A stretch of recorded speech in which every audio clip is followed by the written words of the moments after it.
Hi, ഇതെൻ്റെ ടെറസിലെ പച്ചക്കറി തോട്ടം കേട്ടോ. നമുക്കിന്ന് കുറച്ച് പച്ചക്കറി വിളവെടുത്താലോ? വായോ. ഇത് അവരക്കായ, നമ്മുടെ ഇവിടെ ട്രിവാൻഡ്രത്ത് കോഴിയമര എന്നൊക്കെ പറയും. അവര ബ്രോഡ് ബീൻസ് ആട്ടോ ഇത്. അപ്പോൾ ഇത് കുറച്ച് നമുക്കിന്ന് തോരൻ വെക്കാനായിട്ട് വിളവെടുക്കാം. നിറയെ കായ പിടിച്ച് നിൽപ്പുണ്ട്. ഒറ്റ ചട്ടിയിൽ മാത്രമേ ഞാനിത് വെച്ചിട്ടുള്ളൂ.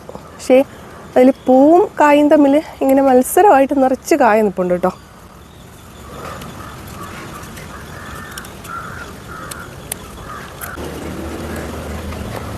ഒരു തോരൻ ഇതിൽ നിന്ന് തന്നെ ആയിട്ടുണ്ട്. ഇത് പടർന്നു പോകുന്ന ടൈപ്പല്ല, നമുക്ക് ചെറിയ പോട്ടിലൊക്കെ വെക്കാൻ പറ്റിയ ബുഷിയായിട്ട് വളരുന്ന ടൈപ്പ്. ഇത് കൊത്തമര കേട്ടോ. ഇത് കൊത്തമരയിലും നിറച്ച് കായ പിടിച്ച് നിൽപ്പുണ്ട്. അപ്പോൾ ഇത് കൂടി കുറച്ച് നമുക്ക് പറിച്ചെടുത്തിട്ട് മിക്സ് ചെയ്തൊരു തോരൻ ഉണ്ടാക്കാം. കൊത്തമരയ്ക്ക് നന്നായിട്ട് കാൽസ്യം കൊടുക്കണം കേട്ടോ, ഇല്ലെങ്കിൽ അത് ഇലകളൊക്കെ മുരടിച്ച് പോകാൻ ചാൻസ് ഉണ്ട്. കൊത്തമര, മുളക്, കത്തിരി തുടങ്ങിയവയ്ക്കൊക്കെ നല്ല രീതിക്ക് നമ്മൾ കുമ്മായം അല്ലെങ്കിൽ ഡോളോമൈറ്റ് ചേർത്ത് കൊടുക്കണം കേട്ടോ.